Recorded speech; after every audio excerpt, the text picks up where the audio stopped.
Ang Kuya Sheriff, nakausap ko si Secretary Angara.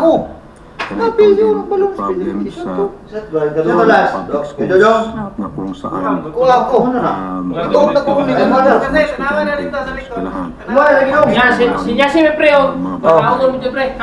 silang aircon, electric fan, kita ay, naspili to. sa janitor kuryente, etc.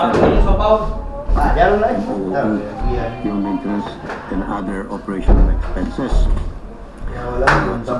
Dapat pag sa public school libre. And he agreed at that's why si Secretary Angara sumulat at kumuha siya sumulat sa lahat ng mga public schools ando sa kanya direktiba actually directing everybody to stop ask the money from Mag-1 ron guys, mag-roll call. Binos ba?